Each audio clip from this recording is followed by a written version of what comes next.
అనగనగా రావులపాలెం అనే అందమైన పల్లెటూరు ఉండేది. ఆ పల్లెటూరులో సీత అనే అందమైన అమ్మాయి ఉంటుంది. బాగా తెలివైంది. సీతకి కొంత వయసు వచ్చినప్పటికీ తల్లిదండ్రులిద్దరూ చనిపోతారు. అప్పట్నుంచి వాళ్ళ అమ్మమ్మ దగ్గర పెరుగుతుంది. వీళ్ళ జీవన వృత్తి మేకలను పెంచడం. అలా సీత కొంచెం ఊహ తెలిసిన అమ్మాయి అవుతుంది.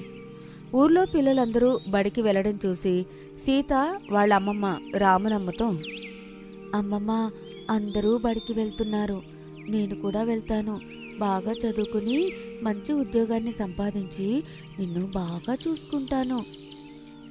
అమ్మా తల్లి, నీ చిన్నతనంలో నీ తల్లిదండ్రులిద్దరూ పోయారు. నిన్ను బడిలో చదివించేంత స్తోమత నాకు లేదు. నేను కూడా బాగా ముసల్దాన్ని అయిపోయాను. నీ మాటలు వింటుంటే నాకు బాధగా ఉంది. నిన్ను ఎలా కష్టపడి పెంచాలో నాకు తెలియడం లేదు అని బాధపడుతుంది. అమ్మమ్మ, బాధపడకు, నేను బడికి వెళ్ళను. నువ్వు ఏ పని చెప్తే ఆ పని చేస్తాను అని అర్థం చేసుకుని ఉంటుంది. అమ్మ సీత, నువ్వు చిన్నదానివైనా నీ మనసు పెద్దది. మరింటి దగ్గర మేకలున్నాయి. మేకలను మేతకు తీసుకుని వెళ్ళాలి. నాతో పాటు నువ్వు కూడా రావాలి. అలాగే అమ్మమ్మ, తప్పకుండా వస్తాను అని అంటూ ఇద్దరూ కలిసి మేకలను పట్టుకుని మేతకు ఊరు దగ్గరలో ఉన్న తోటకు తీసుకెళ్తారు. సీత మేకలను మేతకు విప్పి తోటలో చక్కగా ఆడుకునేది. ఒకరోజు సీత ఆట ఆడుతూ తోటంతా తిరిగి పరిశీలించి తన అమ్మమ్మతో, అమ్మమ్మ, ఈ తోటలో ఎక్కడ కూడా పండ్లు చెట్లు ఏమీ లేవు. మనం పండ్ల మొక్కలు తెచ్చి ఈ తోటలో నాటుదాం. ఎందుకమ్మా? ఈ తోటలో నాటడం వల్ల ఏం ప్రయోజనం ఉండదు. అయినా ఇది మన తోట కాదు. మొక్క నాటామంటే రోజు నీరు పోయాలి, దాన్ని చక్కగా చూసుకోవాలి. ఈలోగా మనలాగా ఎవరైనా పశువుల్ని తెచ్చి మేపించేస్తారు. అయినా ఇప్పుడు మొక్కలు నాటితే అదెప్పుడు పెద్దదయ్యి నీకు పండ్లనిస్తుంది? రోజు మనం తోటకి మేకల్ని మేపడానికి తీసుకెళ్తున్నాం కాబట్టి వచ్చేటప్పుడు కొంచెం నీళ్లను కూడా పట్టుకొని వచ్చి మొక్కకి నీళ్లు రోజూ పోస్తాను. అలా రోజు పోయడం వల్ల నాతో పాటు మొక్క కూడా పెరుగుతుంది. నేను చాలా పెద్దదాన్ని అయ్యేటప్పటికీ ఆ మొక్క కూడా పెద్ద మొక్కగా పెరిగి పండ్లనిస్తుంది. నీ సంతోషాన్ని నేను కాదనలేను. సరేలే, మన పెరట్లో చిన్న మామిడి మొక్క మొలుస్తుంది. దానిని తీసుకొని వచ్చి ఇక్కడ నాటుదాం. సీత దగ్గరికి వెళ్ళి మా మంచి అమ్మమ్మ అంటూ ముద్దులు పెడుతుంది. మరుసటి నాటు ఆ మామిడి మొక్కను తీసుకొనొచ్చి సీత ఆ తోటలో ఒక ఖాళీ ప్రదేశంలో నాటుతుంది. ఆ మొక్క చుట్టూ ఏ జంతువులు వెళ్లకుండా తోటలో ఉన్న చిన్న చిన్న ముళ్ళు కంపలను తెచ్చి చుట్టూ వేస్తుంది. రోజు మేకలను తెచ్చేటప్పుడు కొంచెం నీళ్లు తెచ్చి మొక్కకి పోస్తుంది. ఇలా రోజు రోజుకి మొక్క పెరుగుతుంది. ఆ మొక్కను చూసి సీత చాలా మురిసిపోతుంటుంది. ఆ మొక్కపై సీతకి మరికొంచెం ప్రేమ ఎక్కువవుతుంది. ఇలా ఒకరోజు ఆ ఊరు కొండయ్య తోటకి వస్తాడు. తోటలో మేకలు మేపుతున్న సీతని చూసి, అమ్మా సీత, నువ్వు ఒక్కదానివేనా రోజు మేకల్ని ఇక్కడ మేపుతున్నావు? నీకు భయం వేయట్లేదా? ఈ మామిడి మొక్క ఎవరు వేశారు? చాలా పొడవుగా పెరిగింది. బాబాయ్, నాకు రోజు ఇక్కడికి మేకల్ని తీసుకురావడం వల్ల నాకు భయం పోయింది. నాతో పాటు మా అమ్మమ్మ కూడా వస్తుంది, కానీ ఈరోజు రాలేదు. ఈ మామిడి చెట్టుని నేనే నాటాను. ఇప్పుడు ఈ మామిడి చెట్టు నా స్నేహితుడు. మేకలను ఇక్కడ వదిలేసి ఆ చెట్టు కింద నేను మంచి మంచి ఆటలు ఆడుకుంటున్నాను. నాకు ఎంతో నీడనిస్తుంది. దిక్కులేని వాళ్లకు దేవుడే దిక్కు అంటారు. అయినా ఈ మామిడి చెట్టు ఎందుకు ఇక్కడ నాటావు? మన తోట కాదు కదా. వాళ్ళు వస్తే ఏమైనా అంటారేమో. మన తోట కాకపోయినా ఒక మంచి పని చేశాను. చెడు పని చేయలేదు కదా బాబాయ్. ఈ చెట్టు వలన ఎన్నో ఉపయోగాలున్నాయి. ఈ చెట్టుకు రోజు నీరు పోస్తే మనకు నీడనిస్తుంది. ఇది పెద్దదై మంచి పండ్లను కూడా మనకిస్తుంది. అమ్మ సీత, నువ్వు చిన్నదానివైనా నీ ఆలోచన నేను మెచ్చుకోవాలి. నీకెప్పుడు భగవంతుడు తోడుగా ఉంటాడు. నువ్వు ఏ పని చేసినా సఫలమవుతుంది. పాపం సీత రోజు నీళ్లు పట్టుకుని చెట్టుకు పోస్తుంది. ఎండాకాలం మొదలవుతుంది. పాపం మేకలను పట్టుకుని వెళ్ళి ఎండలో వాటితో పాటు తిరగలేక మామిడి చెట్టు కింద విశ్రాంతి తీసుకుంటుంది. ఆ చెట్టు మంచి గాలిని వీస్తుంది. ఎండాకాలం మొదలవడం వలన రాములమ్మ సీతతో ఇలా అంటుంది, అమ్మా సీత, ఈ ఎండకి మేకల వెంట నేను తిరగలేకపోతున్నాను. నేను బాగా ముసలిదాన్ని అయిపోయాను. ఇక నుంచి ఆ మేకల బాధ్యత మొత్తం నువ్వే చూసుకోవాలి. నువ్వు ఏం భయపడకుండా మేకలను మేతకు తీసుకుని వెళ్ళాలి అని బాధపడుతూ ఉంటుంది. అమ్మమ్మ, నువ్వు ఇంటి దగ్గర విశ్రాంతి తీసుకో. ఇంటి దగ్గర పని కూడా ఏమీ చేయకుండా ఉండు. ఇంటి పని మొత్తం నేనే చేస్తాను. మేకలను మేతకు కూడా నేనే తీసుకుని వెళ్తాను. నువ్వేం భయపడకుండా ప్రశాంతంగా ఇంటి దగ్గర నిద్రపో అని ధైర్యం చెప్పి మేకలను మేతకు తీసుకుని వెళ్తుంది. బాగా ఎండాకాలం రావడం వల్ల ఊరు ప్రజలందరూ నీటికి చాలా ఇబ్బంది పడుతుంటారు. ఈ కాలం వచ్చిందంటే ఈ ఊర్లో నీళ్లు త్రాగడానికి దొరకవు. ప్రజలు ఎన్నో ఇబ్బందులు పడుతూ చాలా దూరం నుంచి నీళ్లు తెచ్చుకుంటారు. సీత కూడా వాళ్లతో పాటు చాలా దూరం వెళ్ళి నీళ్లు తెచ్చేది. సీతను చూసిన ఆ ఊరి రంగమ్మ ఇలా అంటుంది. అమ్మా సీత, పుట్టినప్పటి నుంచి ఎన్నో కష్టాలను అనుభవిస్తున్నావు. నీ కష్టాలు ఇంకా తీరడం లేదు. ఆ భగవంతుడు ఏదో ఒకరోజు నీకంతా మంచే జరిగేలా చేస్తాడు. ఇన్ని బాధలు ఎలా భరిస్తున్నావో తల్లి. మీలాంటి కూతుర్లు ఎంతమంది ఉన్నా మాలాంటి తల్లికి ఎంతో సాయం అవుతారు. రంగమ్మ, నాకు అలవాటైపోయింది. నాకు ఎప్పుడూ బాధగా అనిపించలేదు. ఇది నా బాధ్యత అని నీళ్లు పట్టుకుని వెళ్ళిపోతుంది. సీతను చూసి ప్రజలందరూ జాలిపడేవాళ్ళు. చిన్నప్పటి నుంచి సీత కష్టాలు ఇంత అంతా కావు. ఆ భగవంతుడు సీత కష్టాలను ఎప్పుడు తీరుస్తాడో ఏమో అని మాట్లాడుకునే. మరుసటి నాడు సీత మేకల్ని తీసుకుని తోటకు వెళ్తుంది. కానీ సీత మామిడి చెట్టుకు నీళ్లు పోయడానికి నీళ్లు పట్టుకుని వెళ్ళదు. ఆ చెట్టును చూడగానే సీతకు చాలా బాధ అనిపిస్తుంది. కానీ ఆ మామిడి చెట్టుకు ఒక మహిమ ఉంటుంది. చెట్టు వైపు చూసి సీత ఇలా అంటుంది. సీత మామిడి చెట్టు దగ్గరికి వెళ్ళి చెట్టును పట్టుకుని ఏడుస్తుంది. నేను చిన్నప్పటి నుంచి చాలా కష్టాలు అనుభవించాను. ఇష్టంగా పెంచుకున్న నీకు కూడా కొంచెం నీళ్లు పోయలేకపోతున్నాను. త్రాగడానికి నాకే ఇబ్బందిగా ఉంది అని ఏడుస్తూ అక్కడి నుంచి ఇంటికి వెళ్ళిపోతుంది. తోట నుండి ఇంటికి వస్తున్న దారిలో రాజు అనే ఒక కుర్రాడు సీతను వెతుక్కుంటూ వస్తాడు. సీత కనిపిస్తుంది. సీత, నీకోసం వెతుకుతున్నాను. నీకెలా చెప్పాలో నాకు అర్థం కావడం లేదు. నీ కష్టాలు ఇంకా ఎక్కువైపోయాయి. నీలాంటి కష్టాలు ఎవ్వరికీ ఈ ప్రపంచంలో రాకూడదు. ఏమైంది రాజు, ఎందుకలా అంటున్నావు చెప్పు అని తొందరపడుతుంది. ఎప్పటికైనా తప్పదు అని మీ అమ్మమ్మ రాములమ్మ ఇక లేరు. ఇప్పుడే చనిపోయింది. నేను నీకోసం ఇంటికి వెళ్ళాను. అక్కడికి చూసేసరికి మీ అమ్మమ్మ ప్రాణాలు విడిచి ఉన్నది. నాకు భయం వేసి ఊరు ప్రజలందరికీ చెప్పాను. అందరూ వచ్చి చూసేసరికి అమ్మ ప్రాణాలు కోల్పోయింది. సీత ఆ మాట వినగానే అక్కడికక్కడే కళ్ళు తిరిగి పడిపోతుంది. రాజు ఆమెను లేపి అక్కడి నుంచి పట్టుకొని వస్తాడు. రాములమ్మను చూసిన సీత, అమ్మమ్మ, ఆ భగవంతుడు నిన్ను కూడా తీసుకుపోయాడా? ఇంకా నా కష్టాలను ఎవరితో చెప్పుకోవాలి? నాకు దిక్కు లేకుండా చేశాడు ఆ భగవంతుడు అని బోరున ఏడుస్తుంది. పాపం సీత ఒక్కతే ఇంట్లో ఉంటుంది. ఇలా 2 రోజులు మేకలను మేతకు తీసుకుని వెళ్ళలేదు. అవి ఆకలితో అరుస్తూ ఉంటాయి. ఆ మేకల్ని చూసి జాలిపడి తీసుకొని ఎప్పట్లాగానే వెళ్తుంది. తోటకు వెళ్ళిన సీతకు బాగా దాహం వేసింది. ఆ మామిడి చెట్టు దగ్గర కూర్చుని ఏడుస్తూ ఉంటుంది. సీతను చూసిన మామిడి చెట్టు చాలా బాధపడి ఇలా అంటుంది. సీత, ఎందుకు ఏడుస్తున్నావు? ఏం జరిగింది? నువ్వు బాధపడడం చూస్తుంటే నాకు చాలా ఏడుపు వస్తుంది. నువ్వు ఏడవద్దు, నీకు నేనున్నాను. రోజు నీళ్లు పోసే నేను నీకు నీళ్లు పోయడం లేదు. ఎండాకాలం కాబట్టి నీళ్లు ఎక్కడా దొరకడం లేదు. నాకు చాలా దాహం వేస్తుంది. త్రాగడానికి నీళ్లు కూడా లేవు. నాకు ఏడుపు వస్తుంది. మా అమ్మమ్మ కూడా చనిపోయింది. నాకెవరూ తోడు లేకుండా పోయారు. ఇక నువ్వు ఒక్కడివి నాకు మిగిలావు. నీళ్లు పోయకపోతే నువ్వు కూడా చనిపోయేటట్లున్నావు. ఇక నా బాధ ఎవరితో చెప్పుకోవాలి? కాబట్టి నేను ఒక నిర్ణయం తీసుకున్నాను. నీ దగ్గర నా ప్రాణాలను విడిచిపెట్టాలనుకుంటున్నాను. నాకు చిన్నప్పటి నుంచి నీళ్లు పోసి పెంచి పెద్ద చేశావు. నువ్వు నా దగ్గర ప్రాణాలు విడిచిపెడితే నేను చూస్తూ ఊరుకోలేను. నీకోసం చిన్న సహాయమైనా చేయలేనా? నేను చిన్న ఉపాయం చెప్తాను. అది ఏమిటంటే, నా చెట్టు మొదలు దగ్గర కొంచెం మట్టిని తీస్తే వేళ్ళు ఉంటాయి. ఆ వేళ్ళను బయటికి తీస్తే దాని నుంచి నీరు వస్తుంది. దానిని నువ్వు తాగి నీ దాహాన్ని తీర్చుకో. నీ వేళ్ల నుంచి నీళ్లు రావడం ఏంటి? నాకు విచిత్రంగా అనిపిస్తుంది.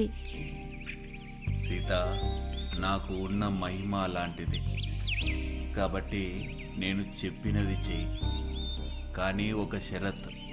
అదేమిటంటే నువ్వు ఎన్నిసార్లు అయినా నీళ్ల కోసం ఈ వేళ నుంచి నీరు తీసి తాగవచ్చు. కానీ ఇంకెవరి కోసమైనా నువ్వు వేళ్ళు తీసి నీళ్లు వాళ్ళకిస్తే నువ్వు చనిపోతావు. నిన్ను పెంచినందుకు నా మీద విశ్వాసం చూపించావు కాబట్టి నేను అలాంటి పని ఎప్పుడూ చేయను. నా దాహాన్ని తీర్చిన నీ రుణాన్ని ఎలా తీర్చగలను అని చెట్టు మొదట తవ్వి ఆ వేళ్లు తీసి నీళ్లు తాగుతుంది. అలా నీళ్లు త్రాగిన కాసేపటి తర్వాత అక్కడికి ఒక వృద్ధుడు వస్తాడు. ఆ వృద్ధుడు దాహంతో విడవిడలాడుతూ కనిపిస్తాడు. అమ్మా తల్లి, కొంచెం నీళ్ళు ఇచ్చి నా దాహాన్ని తీర్చమ్మా. ఎవరికి అడిగినా ఊర్లో నీళ్లు ఇవ్వడం లేదు. నేను చనిపోయేలా ఉన్నాను. నాకు చిన్న మనవడు మనవరాలు ఉన్నారు. వాళ్లకు చూసుకోవడానికి నేను తప్ప వేరే ఎవరు లేరు. నేను పక్క ఊరు నుండి వస్తున్నాను. అయ్యయ్యో, ఇప్పుడు ఏం చేయాలో తోచడం లేదే. చెట్టు నుంచి నీళ్లు తీస్తే నేను చనిపోతాను. అయినా పర్వాలేదు, ఆ వృద్ధుడికి నీళ్ళిచ్చి దాహం తీరిస్తే వాళ్ళ పిల్లలకి తోడవుతాడు. నా వల్ల ఇప్పుడు ఎవ్వరికీ ఉపయోగం లేదు. నేను చనిపోయినా పర్వాలేదు, ఈ చెట్టు కూడా పెద్దదైపోయింది అని అనుకుంటూ ఆ చెట్టు మొదటి దగ్గరికి వెళ్ళి నీళ్లు తీసి ఆ వృద్ధుడికి ఇస్తుంది. ఆ వృద్ధుడు ఆ నీళ్లు త్రాగి కొంచెం నీళ్లు పట్టుకుని ఇంటికి వెళ్ళిపోతాడు. నా జీవితం ఇక్కడే ముగుస్తుంది అని చెట్టు దగ్గర కూర్చొని ఇలా అంటుంది. చెట్టు, నువ్విచ్చిన మాటను తప్పాను. ఇక నా జీవితం ఇప్పటితో ముగుస్తుంది. నాకు చాలా ఆనందంగా ఉంది, ఎందుకంటే నా వల్ల ఒక ప్రాణాన్ని కాపాడగలిగాను. సీత, నీలాంటి ప్రాణత్యాగం, జలదానం చేసిన అమ్మాయిని నేనెన్నడూ చూడలేనేమో. అలాంటి నువ్వు మరణిస్తే నేనేమైపోవాలి? నీలాగా నన్ను ఎవరు పెంచలేరు. నువ్వు చనిపోతావని నేను అబద్ధం చెప్పాను. ఎందుకంటే నీలో ఎంత నిజాయితీ, ఒకరికి సహాయం చేసే గుణం ఉందో తెలుసుకోవడానికి ఈ పరీక్ష పెట్టాను. కానీ నువ్వు చనిపోతావు, నీ ప్రాణం పోతుంది అన్న విషయం తెలిసినా నువ్వు ఆ వృద్ధుడికి జలదానం చేశావు. కాబట్టి జీవితాంతం నేను నీకు రుణపడి ఉంటాను. ఆపదలో ఉన్న వాళ్ళకి మన వంతు సాయం చేయాలి. మన ప్రాణం పోతుందన్న విషయం తెలిసినా అవతల వాళ్ళ ప్రాణం నిలబెట్టేలా చూడాలి. అంతేకాని ప్రాణంలో కూడా స్వార్థం పనికిరాదు. అతన్ని బ్రతికించడం వలన 3 జీవితాలు నిలబడతాయి. లేకపోతే ఆ పసిపిల్లలకు ఎవరి దిక్కు? అందుకే నేను త్యాగం చేశాను. సీత, నీ మంచితనం, గొప్పతనం నాకు బాగా నచ్చింది. కాబట్టి నా కొంచెం దూరంలో ఒక పెద్ద గుంతను తవ్వండి. నా వేర్ల నుంచి ఆ గుంతలో నీళ్లు వెళ్ళే విధంగా ఏర్పాటు చేయండి. ఈ ఎండాకాలం అంతా మీ ఊరి ప్రజలకు పుష్కలంగా నీరు అందుతుంది. సీత చాలా సంతోషించి ఊరి ప్రజలందరినీ పిలిపించి అక్కడ ఒక గుంతను తవ్విస్తుంది. ఆ చెట్ల వేర్ల నుంచి ఆ గొంతులోకి నీరు పడే విధంగా ఒక పెద్ద బట్టీలా తవ్వి గొంతులో నీళ్లను నింపుతారు. ఆ విధంగా ప్రజలందరూ అక్కడి నుంచి నీళ్లను తీసుకుని వెళ్లేవారు. ఊరి ప్రజలందరికీ ఎండాకాలం నీరు పుష్కలంగా అందుతుంది. ప్రజలందరూ సీత చేసిన త్యాగాన్ని మెచ్చుకుని ఆ చెట్టుని ఒక దేవతలా పూజిస్తారు. అదేవిధంగా ఆ ఊరు ప్రజలందరికీ మంచి మామిడి పండ్లను కూడా ఇస్తుంది. ఈ విధంగా సీత, మామిడి చెట్టు సంతోషంగా జీవనాన్ని గడుపుతాయి. హలో ఫ్రెండ్స్, ఇవాల్టి మన కథ పాలేరు చాకిరి. సుభద్రపురం అనే ఊర్లో నరేంద్ర భూపతి అనే ఒక జమీందారు ఉన్నారు. ఆయన ప్రజలందరికీ ఎప్పుడూ సహాయపడుతూ ఉండేవాళ్లు. తన భార్య మహాలక్ష్మి గారు కూడా చాలా మంచి ఆవిడ. వీళ్ల దగ్గర సీనయ్య అనే ఒక పాలేరు ఉన్నాడు. తరతరాల నుంచి భూపతి గారి కుటుంబానికి సీనయ్య కుటుంబం పాలేరుగా పనిచేస్తూ వస్తున్నారు. కాని నరేంద్ర భూపతి మాత్రం సీనయ్యను పాలేరుగా చూడకుండా తన ఇంట్లో వ్యక్తిలాగే చూసేవాడు. కాని సీనయ్య మాత్రం కొంచెం అమాయకపు స్వభావం కలవాడు. అయితే ఒక రోజున సీనయ్యకు నరేంద్ర భూపతి గారు పిలిచి, సీనయ్య, నువ్వు వేగంగా పొలం దగ్గరికెళ్ళి అక్కడుండే పని వాళ్లకు మందు కొట్టమని చెప్పు. చెప్తావా మర్చిపోతావా? ఎందుకంటే నీ పనితనం నాకు బాగా తెలుసు కదా, అందుకే అడుగుతున్నాను. లేదండి అయ్యగారు, నేను మర్చిపోను. మీరెట్టా అయితే చెప్పారో అదే విషయాన్ని పనాలకి చెప్పేసి వస్తాను అని చెప్పి బయలుదేరి పొలానికి చేరుకుంటాడు. అక్కడ ఉండే పనివాళ్లకి, ఏనండి, అయ్యగారు మీకు మందు కొట్టుకోమన్నారు. అందుకే మీరందరూ ఒకరికొకరు మందు కొట్టుకోండి, మర్చిపోకండి. ఇది అయ్యగారు ఆదేశం.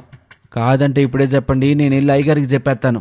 సరే అని చెప్పి ప్రతి పనివాడు ఒకరినొకరు మందు కొట్టుకుంటారు. దానివల్ల ఒళ్లంతా మంటలొచ్చి ఆస్పత్రిలో భర్తీ అవుతారు. ఈ విషయం నరేంద్ర భూపతి గారికి తెలిసి, అవునరా సీనయ్య, నేను నీకేం చెప్పమన్నాను? వీళ్ళందరి దగ్గరికెళ్ళి నువ్వేం చెప్పావు? అదేంటయ్యగారు, మీరు చెప్పిందిగా నేను చెప్పాను, మళ్ళీ తిరిగి నన్నంటారేంటి? మీరు వాళ్ళకి మందు కొట్టమన్నారు, అందుకే వాళ్ళకి మందు కొట్టుకోమని చెప్పాను. అయినా తనతో పాటు ఇంకో పాలేరు నుంచి పంపించాల్సిందిగా. తనకొక్కడికేం తెలుస్తుంది? మీకు మన సేనే పనితనమేంటో తెలీదా? ఇంకేమీ చేయలేక నరేంద్ర భూపతి పనివాళ్లకి వైద్యానికి డబ్బులిచ్చి అన్ని సౌకర్యాలు చూసుకుంటాడు. కాని సీనయ్య ఇంట్లో అన్ని పనులు చేసేవాడు. ఇదంతా చూస్తున్న మహాలక్ష్మి గారికి సందేహం వచ్చి నరేంద్ర భూపతి గారిని అడుగుతారు. ఏంటండి, మీరు సీనయ్యకి ఎన్ని పొరపాట్లు చేసినా ఇంకా పనిలో ఉంచుతున్నారు? తనకి ఎంతో కొంత ఇచ్చి వేరే పని చూసుకోమని చెప్పొచ్చు కదా, లేదంటే మనమే ఇంకెక్కడైనా పని చూసి తను పెట్టేయచ్చు కదా. నువ్వు అనుకున్నట్టు సీనయ్య కేవలం పాలేరే కాదు, వాళ్ళ తాతగారు గాని వాళ్ళ నాన్నగారు గాని మా తాతగారి దగ్గర మా నాన్నగారి దగ్గర పాలేరుగా పనిచేస్తూ మనకి సలహాదారులుగా ఉండేవారు. కాని వీడి అమాయకుడవటం వల్ల మనింట్లోనే పాలేరుగా పెట్టుకున్నాం. మా నాన్నగారు వీడికి ఓ చిన్న పొలం ఇచ్చారు. ఆ పొలంలో పనిచేసుకుంటూ మనింట్లో పనిచేస్తూ తన భార్య బిడ్డల్ని పెంచుకుంటున్నాడు. అవునా? అయితే తన భార్యని మన ఇంటికి తీసుకుని రావచ్చు కదా, నాకు కొంచెం సహాయంగా ఉంటది ఇంటి పనిలో వంట పనిలో. అలాగే తన పిల్లల్ని కూడా ఏదైనా మంచి బడి చూసి చేర్పించొచ్చు కదా. చదువుకుంటే పిల్లలు మన సీనయ్యకి చేదోడు వాదోడుగా ఉంటారుగా. అంటే మన ఇంట్లో చాలా మంది పనివాళ్ళున్నారుగా, అందుకే ఆమెని పిలవలేదు. సరే అయితే ఇప్పుడే సీనయ్యని పిలిచి తన భార్యని నీకు సహాయంగా రోజు పంపించమని చెప్తానులే. సీనయ్య, ఒకసారి ఇలారా. ఏటయ్యగారు? అమ్మగారికి ఇంట్లో పనిలో వంట పనిలో సహాయంగా ఉండడానికి నీ భార్య వస్తుందేమో అడుగు. తప్పకుండా వచ్చిద్దయ్య గారు, మీరు చెప్పాలా? మన ఇంట్లో ఈ మధ్య పనివాళ్లు పెరిగారు గదా, వాళ్ళందరికీ భోజనం చేయటానికి రత్తాలొక్కతే చేయలేకపోతుంది. ఆ భారం అంతా మీ అమ్మగారి మీదే పడుతుంది. అదే ఇంకొకరుంటే ఇంకొంచెం సహాయంగా ఉంటుంది, పనులన్నీ చురుగ్గా అవుతాయి గదా. సీనయ్య వెంటనే పరిగెత్తుకుని ఇంటికి వెళతాడు. సుజాత, ఎక్కడున్నావు? తొందరగా అయ్యగారింటికి వెళ్ళాలి, బయలుదేరరా, వెళ్దాం. నేనెందుకండి వాళ్ళింటికి? నేనెప్పుడు వెళ్ళలేదు, నాకు మొహమాటంగా ఉంటుంది. అయినా ఈ సమయంలో రమ్మంటున్నారేంటి? నాకేమీ అర్థం కావట్లేదు. వంట చేయటానికి అమ్మగారికి కష్టంగా ఉంది, కొంచెం సాయంగా ఉంటావని రమ్మంటున్నారు. సరే అని బయలుదేరి నరేంద్ర భూపతి గారింటికి చేరుకుంటారు. అమ్మా సుజాత, నాకు ఇంట్లోనే పని కొంచెం సహాయంగా ఉంటావా? చాలా పనులు ఎక్కువైపోతున్నాయి, ఇంట్లో పనులు కూడా పెరిగిపోయారు. మీ అయ్యగారు వాళ్ళ అక్క ఇంటికి వస్తున్నారు, ఆవిడికి అన్ని పనులు పద్ధతిగా ఉండాలి.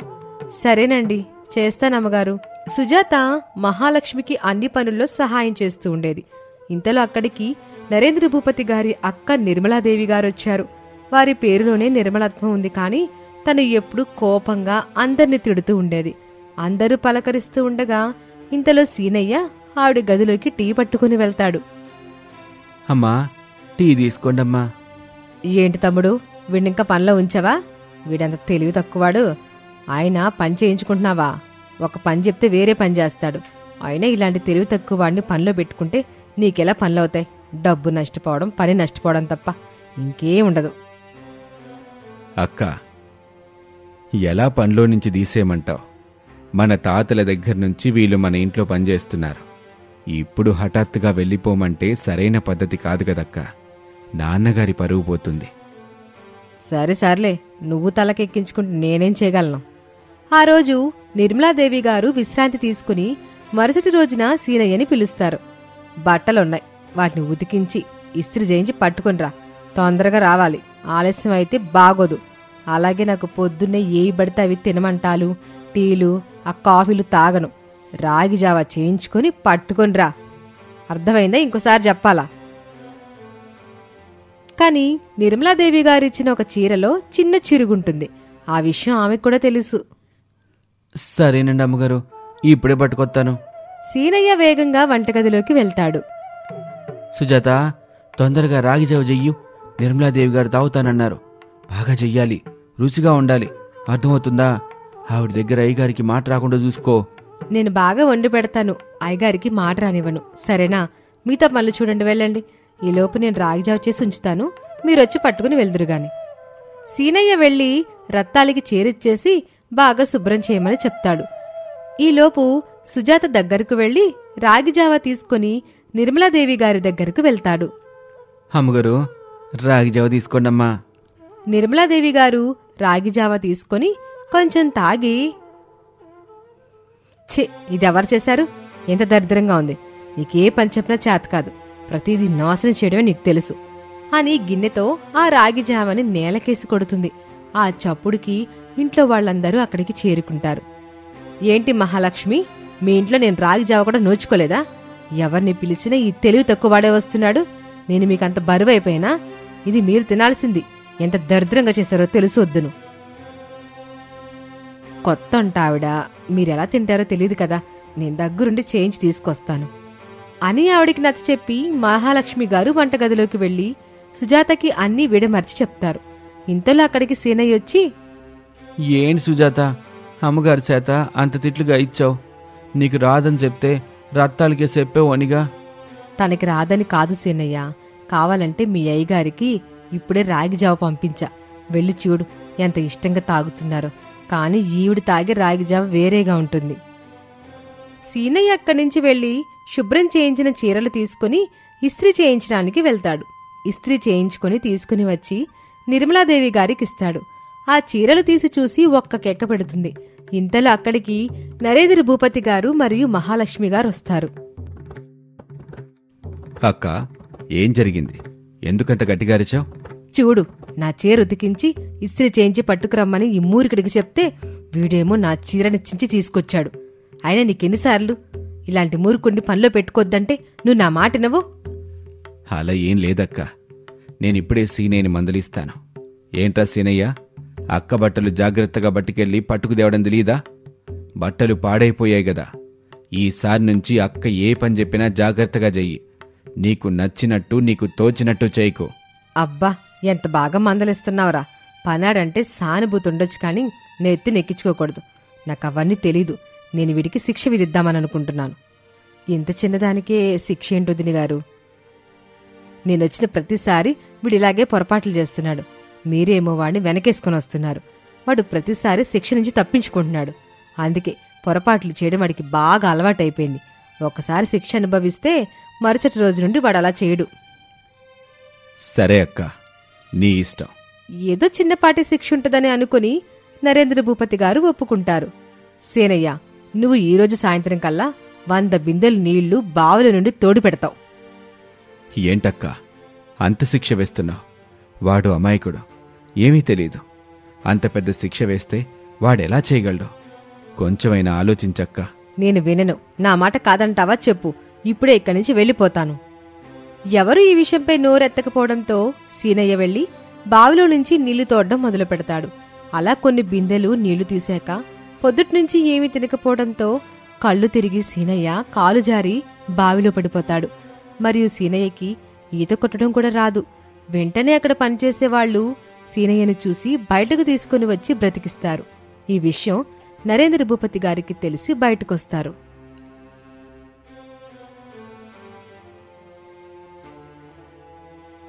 అక్క, వచ్చిన ప్రతిసారి వాడికి ఎక్కువ పనులు నెత్తిన వేసి చాలా చాకరీ చేయించుకుంటూ ఉంటావు. వాడు ఎప్పుడూ నోరు మెదపడు. నువ్వు ఏది చెప్తే అది అమలు చేస్తూ ఉంటాడు. వాడికి ఏ పని చేసినా అందులో నువ్వు లోపాలు వెతుకుతూనే ఉంటావు. అలా తిడుతూనే ఉంటావు. అయినా కూడా వాడు ఏమీ అండవు. ఈరోజు నీ వల్ల వాడి ప్రాణాల మీదకొచ్చింది. అక్క, నీకు గుర్తుందా? ఒకసారి మన ఊరికి బందిపోట్లొచ్చారు. అందరూ ఇళ్లలో దోచుకుంటూ అడ్డుపడిన వాళ్ళని చంపుకుంటూ వెళ్ళిపోతున్నారు. ఆ రోజు మన నాన్నగారు ప్రజల ప్రాణాలు కాపాడ్డానికి వెళ్ళినప్పుడు ఒక బందిపోటు నాన్నగారిని చంపబోతుంటే మన సీనయ్య వాళ్ళ నాన్నగారి అడ్డుపడి మన నాన్నగారి ప్రాణాలు కాపాడారు. ఆ కృతజ్ఞతాభావమైన నీలో ఉండి సీనయ్యను మంచిగా చూడొచ్చు కదా. కనీసం ఒక మనిషిలా అయినా ఆదరించొచ్చు కదా. ఇలా అనడంతో నిర్మలాదేవి గారికి పాత విషయాలన్నీ గుర్తుకొచ్చాయి. తను చేసిన పొరపాట్లన్నీ గుర్తు చేసుకుని సీనయ్య దగ్గరకు వెళ్తుంది. సీనయ్య, నేను నీకు ఎన్ని మాటలు అంటున్నా ఒక్కరోజు కూడా నాకు ఎదురు సమాధానం ఇచ్చేవాడు కాదు. ఇంకా మీ నాన్నగారు చేసిన మేలు కూడా నేను మర్చిపోయాను. నీ మనసు గాయపెట్టినందుకు నన్ను క్షమించు సీనయ్య.